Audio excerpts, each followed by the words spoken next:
Eccoci oggi a parlare della mia ultima videocamera. Ultima solo nel senso temporale, in quanto l'ho acquistata solo a maggio di quest'anno. E prima di recensirla, ho voluto provarla a fondo. Sto parlando della Sony Ilme FX30, una delle ultime fotocamere, o meglio videocamere, arrivate nella linea Cinema Line di Sony.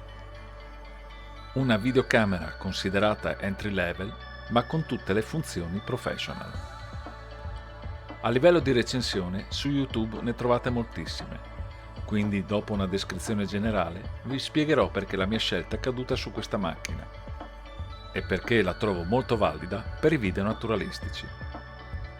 Partiamo dal sensore, che è un CMOS Exmor R retroilluminato in formato APS-C, equivalente ad un Super 35.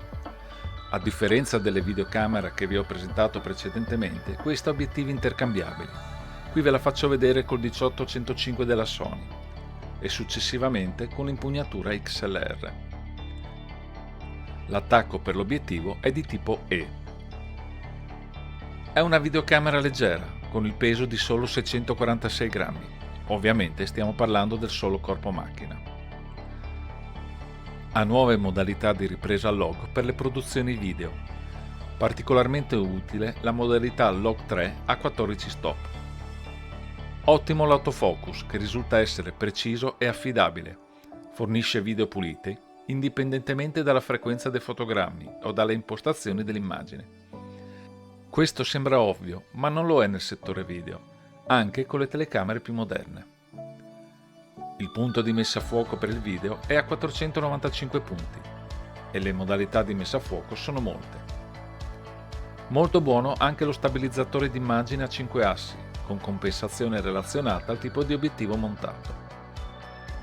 Tutta la parte relativa agli ISO, con i limiti inferiore e superiore selezionabili, non la spiego. Infatti, come detto prima, ci sono molte recensioni che la descrivono molto bene. In ogni caso sappiate che in modalità classica gli ISO vanno da 100 a 32.000. La velocità dell'otturatore in modalità video va da 1/4 a un 8 millesimo, mentre nella modalità foto da 30 secondi a un 8 millesimo. Per chi volesse comprarla come macchina fotografica la sconsiglierei, in quanto è totalmente assente la modalità grafica. La Sony FX30 è una nuova fotocamera particolarmente interessante ed è praticamente una FX3 con il sensore più piccolo e quindi più economica. Molto utili i 5 attacchi filettati direttamente sul corpo, 3 di sopra e 2 ai lati, che risultano essere molto utili per l'utilizzo di accessori come il monitor aggiuntivo. Parliamo un attimo del modulo XLR. Quest'ultimo è molto interessante perché veicola l'audio digitale tramite la slitta ad interfaccia multipla e offre la possibilità di connettere 2 microfoni XLR con alimentazione a 48 volt e ha un terzo input da 3,5 mm. Tutti i connettori hanno la regolazione del gain.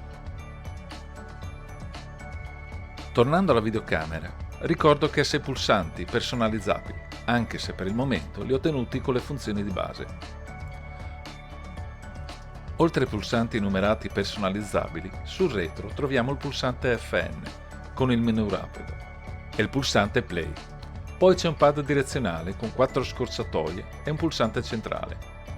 Intorno al pad c'è anche una prima rotella che controlla i tempi, una seconda sta più in alto e controlla gli ISO, ed una terza frontale controlla l'apertura quando non è controllata direttamente dall'obiettivo.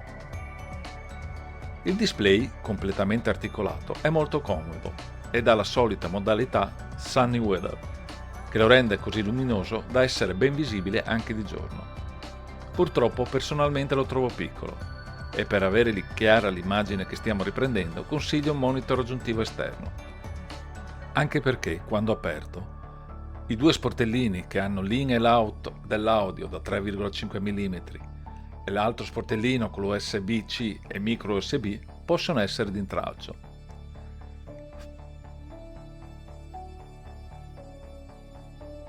Sulla destra ci sono 2 slot per le schede di memoria, entrambi ibridi, ed entrambi capaci di ospitare alternativamente schede CF Express A o SD UHS 2. In basso si trova l'accesso alla batteria, che è la classica Sony NP-FZ100. La macchina ha una buona autonomia, ma consiglio una seconda batteria come scorta. L'FX30 eredita tutte le risoluzioni, i codec e i frame rate dell'FX3. Può quindi filmare in 4K fino a 120 fotogrammi al secondo, in 422 a 10 bit. Ed ora scoprirete il perché è stata la mia scelta. Con una frequenza di fotogrammi pari o inferiore a 60 frame per secondo, le riprese in 4K sono create mediante sovracampionamento che utilizza l'intero sensore 6K.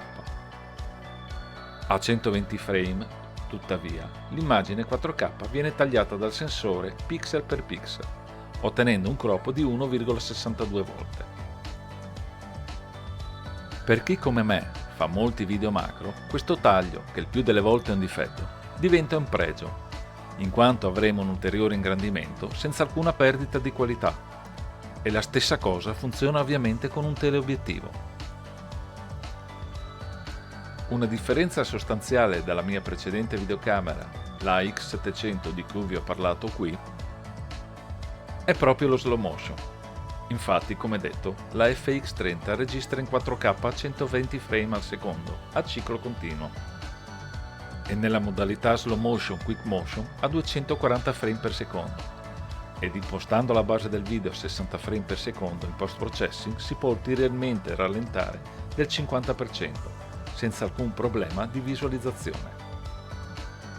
Come detto, queste riprese sono a ciclo continuo e senza alcuna perdita di qualità, cosa che nella X700 non accadeva, in quanto i tempi di registrazione in super slow motion sono di 8 secondi, e solo ad una risoluzione di 1920x1080, anche se si poteva arrivare a 1000 frame per secondo, ma con una notevole perdita di qualità. Il prezzo va dai 2.300 euro senza modulo XLR a 2.800 con modulo. Non propriamente economica, tenendo conto che bisogna acquistare anche gli obiettivi, ma posso assicurarvi che se volete fare delle belle riprese anche in slow motion, questa è la vostra macchina.